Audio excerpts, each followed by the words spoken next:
Chapter 7 The Fire Bear. One evening in December, a few weeks after Lenny had saved Balser's life by means of the borrowed fire, Balser's father and mother and Mr. and Mrs. Fox went to Marion, a town of 2 houses and a church 3 miles away, to attend protracted meeting. Lenny and Tom and the Fox baby remained with Balser and Jim and the Brent baby at the Brent cabin.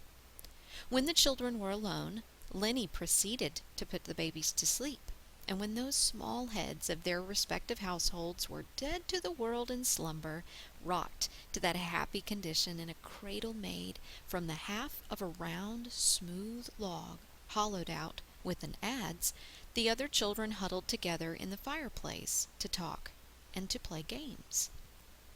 Chief among the games was that never-failing source of delight, Simon Says Thumbs Up. Outside the house, the wind, blowing through the trees of the forest, rose and sank in piteous wails and moans by turns, and the snow fell in angry, fitful blasts, and whirled and turned, eddied and drifted, as if it were a thing of life. The weather was bitter cold, but the fire on the great hearth in front of the children seemed to feel that while the grown folks were away, it was its duty to be careful of the children, and to be gentle, tender, and comforting to them.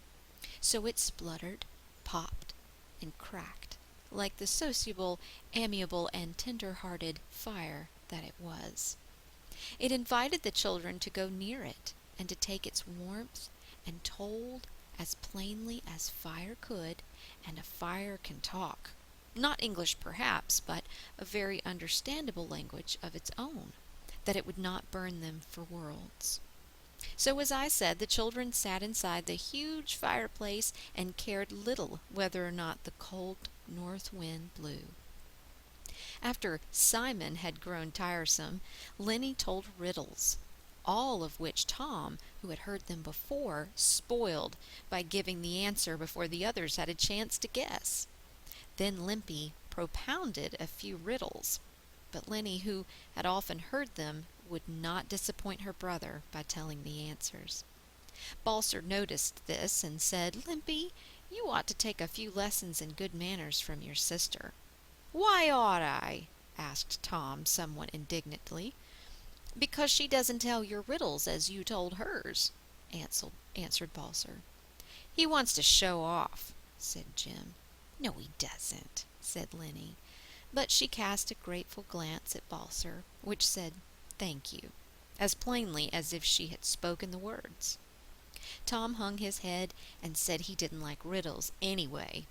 "Let's crack some nuts," proposed Jim, who was always hungry.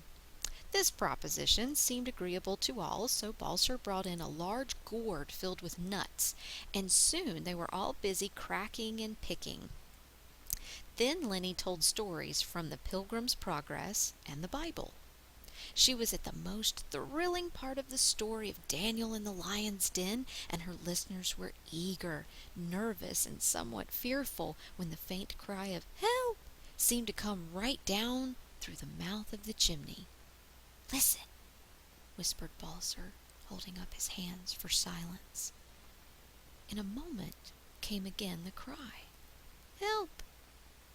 The second cry was still faint, but louder than the first, and the children sprang together with a common impulse and clung to Balser in unspoken fear. "Help! Help!" came the cry, still nearer and louder. "Someone wants help," whispered Balser. "I must go to him." The latter clause was spoken rather hesitatingly. "No, no!" cried Lenny. "You must not go. It may be Indians trying to get you out there to kill you, or it may be a ghost. You'll surely be killed if you go." Lenny's remark somewhat frightened Balser and completely frightened the other children, but it made Balser feel all the more that he must not be a coward before her. However much he feared to go in response to the cry for help, he must not let Lenny see that he was afraid. Besides, the boy knew that it was his duty to go, and although with Balser the sense of duty moved more slowly than the sense of fear, yet it moved more surely. So he quickly grasped his gun and carefully examined the load and priming. Then he took a torch, lighted it at the fire, and out he rushed into the blinding, freezing storm. "Who's there?" cried Balser, holding his torch on high. "Help! Help!" came the cry from a short distance down the river, evidently in the forest back of the barn. Balser hurried in the direction whence the cry had come, and when he had proceeded 100 yards or so, he met a man running toward him, almost out of breath from fright and exhaustion. Balser's torch had been extinguished by the wind, snow, and sleet, and he could not see the man's face. "Who are you, and what's the matter with you?" asked brave little Balser, meanwhile keeping his gun ready to shoot if need be. "Don't you know me, Balser?" gasped the other. "Is it you, Polly?" asked Balser. "What on earth's the matter?" "The fire bear! The fire bear!" cried Pole. "He'd been chasing me for Lord knows how long. There he goes! There! Don't you see him? He's moving down the river. He's crossing the river on the ice now. There! There!" And he pointed in the direction he wished Balser to look. Sure enough, crossing on the ice below the barn was the sharply defined form of a large bear, glowing in the darkness of the night as if it were on fire. This was more than even Balser's courage could withstand, so he started for the house as fast as his legs could carry him, and Polly came panting and screaming at his heels. Polly's name, I may say, was Samuel Parrott. He was a harmless, simple fellow, a sort of hanger-on of the settlement, and his surname, which few persons remembered, had suggested the nickname of Paul, or Polly, by which he was known far and wide. By the time Balser had reached the house, he was ashamed of his precipitate retreat, and proposed that he and Polly should go out and further investigate the fire bear.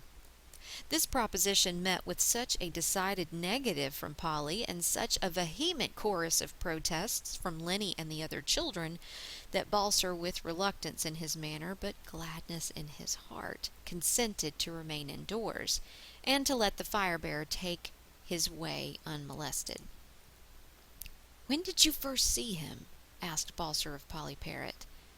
"About a mile down the river by Fox's Bluff," responded Polly.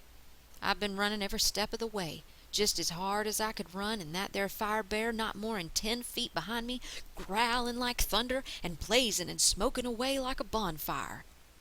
"Nonsense," said Balser. "He wasn't blazing when I saw him." "Of course he wasn't," responded Paul. "He was about burned out." "You think a bear could blaze away forever like a volcano?"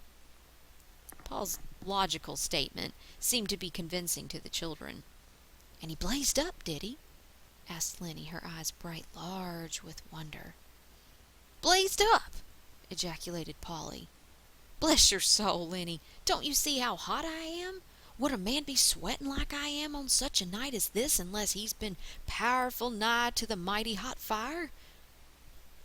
Paul's corroborative evidence was too strong for doubt to contend against, and a depressing conviction fell upon the entire company, including Balser, that it was really the fire bear which Polly and Balser had seen.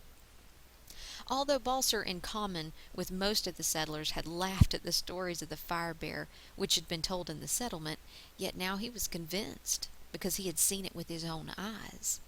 It was true that the bear was not ablaze when he saw him, but certainly he looked like a great glowing ember, and with Polly's testimony, Balser was ready to believe all he had heard concerning this most frightful specter of Blue River, the fire bear. One of the stories concerning the fire bear was to the effect that when he was angry, he blazed forth into a great flame, and that when he was not angry, he was simply aglow. At times when the forests were burned, or when barns or straw stacks were destroyed by fire, many persons, especially of the ignorant class, attributed the incendiarism to the fire bear. Others who pretended to more wisdom charged the Indians with the crimes. Of the latter class had been Balser. But to see is to believe.